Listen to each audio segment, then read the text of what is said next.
Ndalemi tek një lajm i fundit, do të shkojmë njërë në konferencën që po mbahet në Kryeministri dhe ku po flet krye negociatori Majlinda Dhuka. Dhe të informojmë qytetarët shqiptar mbi çfarë pret Shqipëria në vitin 2026 sa i përket aspiratës europiane, negociatave dhe përgatitjes për antarësim në Bashkimin Evropian. Në vitin 2025, Shqipëria i çeli negociatat për të gjitha fushat, siç njihet në termin e negociatave kapitujt, 33 fusha ose kapituj, në 17 nëntor çelëm negociatat për 5 fushat ose kapitujt e fundit, dhe sigurisht që viti 2026 është një vit veçanërisht i rëndësishëm dhe një gur kilometrik në rrugën e vendit drejt antarësimit në Bashkimin Evropian. Në vitin 2026 Shqipëria do të kaloj dhe po punon intensivisht për këtë, për të futur në fazën e mbylljes së negociatave për antarësim me një numër të mirë fushash nga këto 33 dhe me aspiratën e madhe që në vitin 2027 i kemi arritur të gjitha pregatitjet, ose si njihet në gjuhën e negociatave, kushtet për mbylljen e negociatave. Sigurisht kjo është një punë jashtëzakonisht komplekse, por edhe shumë pozitive sa i përket transformimit europian të vendit, që nga shteti tek ekonomia, tek shërbimet për qytetarët, tek heqja e barjerave midis Shqipërisë dhe Bashkimit Evropian, siç bëm gjatë vitit 2025, ku Shqipëria u fut në zonën e pagesave euro, e njohur si SEPA, që na mundësoi të bëjmë veprime bankare dhe Shqipërisë ose nga Shqipëria drejt vendeve të Bashkimit Evropian me tarifa shumë të reduktuara dhe në një kohë të shkurtër. Midis çeljes së negociatave dhe mbylljes, Shqipëria duhet jap një test aftësie, si në pikpamje të vullnetit politik për reforma europiane, ashtu edhe të aftësisë së institucioneve të veta, aftësisë teknike dhe zbatuese të standardit europian praktikisht në shërbime dhe në jetën e qytetarëve. Për këtë, Shqipëria duhet të përgatitet me një numër reformash dhe përmirësimesh që ka në zemër standardin europian, që buron si nga ligji europian, i njohur si aki i Bashkimit Evropian, ashtu edhe nga praktikat më të mira të vendeve anëtare apo udhëzimet e gjykatave europiane. Ky test aftësie në gjuhën e negociatave njihet si përmbushja e kushteve të ndërmjetme. Pra ati progresi që qëndron midis çeljes së negociatave dhe mbylljes së negociatave. Fusha në të cilën Shqipëria duhet jap këtë test aftësie, në zemër të cilit është, siç thash, dhe aftësia e institucioneve, por dhe vullneti politik i të gjitha forcave politike në Shqipëri, është shteti i së drejtës dhe sundimi i ligjit. Për këtë arsye, ne jemi sot këtu me ju për të prezantuar një paketë shumë të rëndësishme prej 12 nismash ligjore, të cilat i ka në shqyrtim Kuvendi i Shqipërisë, që lidhen me forcimin e shtetit të së drejtës, sundimin e ligjit, luftën kundër krimit dhe krimit të organizuar, zbatimin më të mirë të reformës në drejtësi, dhe në fund, por jo për nga rëndësia, mbrojtjes nga diskriminimi, mbështetjes për familjen, për gratë, për të miturit, e kështu me radhë. Ndyshe të drejtat e njerëzit dhe drejtësia shoqërore. Duke provuar që vendi e ka vullnetin social, politik dhe aftësinë institucionale për t'i mbrojtur shtetasit e vet, për t'i ofruar shërbime më të mira të standardit evropian, gjithnjë e më shumë të krahasueshme me ato të qytetarëve të një vendi antar të Bashkimit Evropian. Kjo paketë prej 12 nismash ligjore të rëndësishme ka në përmbajtjen e saj 6 projekt ligje, të cilat i janë propozuar Kuvendit të Shqipërisë nga Këshilli i Ministrave, qeveria, dhe 6 projekt ligje, të cilat janë iniciuar nga Kuvendi i Shqipërisë.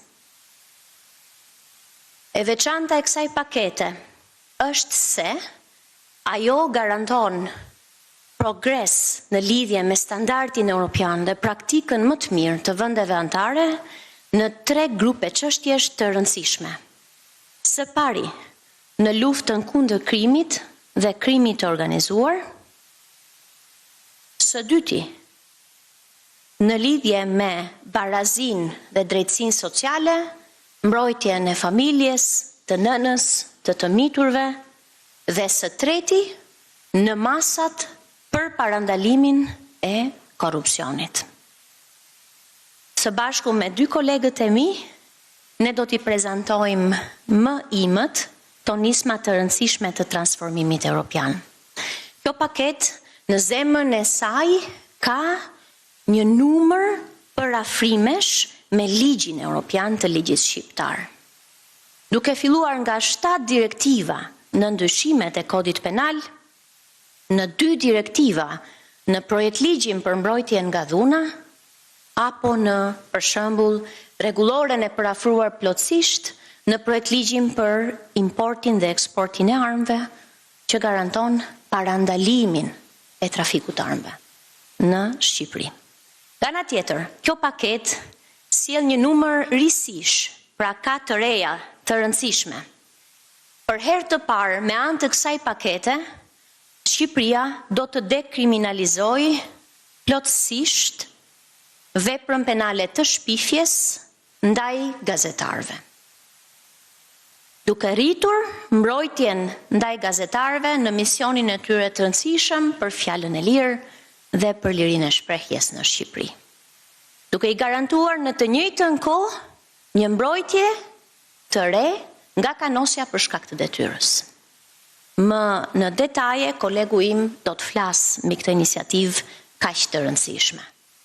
Një numër vendesh të Bashkimit Evropian e kanë ende të kriminalizuar shpifjen, përfshirë dhe gazetarët, për shkak se ekzistojnë edhe sfida të mëdha në lidhje me dezinformimin, sidomos në epokën digjitale në cilën jetojmë.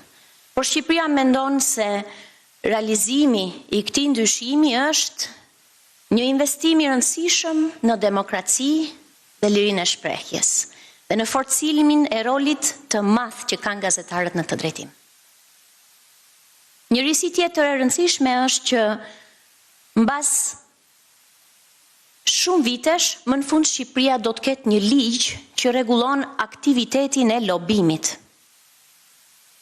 Për të rregulluar me kujdes ndërhyrjet në vendimarrjen publike. Ministja do të flasë më në detaje në lidhje me këtë nisëm. Mbas rreth 31 vitesh, Shqipëria do të kesh një ligj të ri për donacionet dhe sponsorizimin. Ligji ekzistues për sponsorizimin është i vitit 1994, duke afruar praktikën pranë praktikës dhe standardit evropian. Njëherësh do të krijohet një regjistër për lobimin, ku gazetarët, qytetarët të interesuarit kanë informacion, dhe njëkohësisht një regjistër për sponsorizimin dhe donacionet, si një përpjekje e jona për të rritur dimensionet e nismës Transparent Albania, Shqipëria transparente, që Ministja Antikorrupsion e ka prezantuar edhe më herët për gjithë ju, dhe për treguar se nisma është e gjallë dhe përmirësime të vazhduara i bëhen përpjekjes tonë për transparencë. Në përmbyllje të kësaj parashtrese times, desha në fakt të drejtoj një falënderim të veçantë për të gjithë gazetarët këtu në sallë dhe ata që nuk janë këtu mes nesh. Mbi 70% e qytetarëve shqiptar, kur intervistohen me anë të barometrave, thonë se janë përgjithsisht të informuar për çështjet e integrimit evropian dhe të negociatave. Prandaj një falënderim i veçantë për rolin tuaj të jashtëzakonshëm, do thosha, në rritjen e kuptimit dhe informimit të qytetarëve për këtë aspirat të madh europiane të shqiptarëve, një aspirat brezash. Ju keni arritur të gjeneroni një vëmendje publike, ku 70% të intervistuarve thonë se janë përgjithsisht informuar mbi këtë aspirat kombëtare. Dhe puna juaj ka qenë katalizator i një energjie si në institucione, dhe nuk janë pak, janë 160 institucione të përfshira në rrugën europiane, ashtu edhe në ekonomi dhe sigurisht edhe për qytetarët. Kështu që falenderit shumë për punën, ne kemi shumë nevojë për ju, për të vazhduarit të qenurit një katalizator i energjisë që është burimi i forcës transformimit europian të Shqipërisë.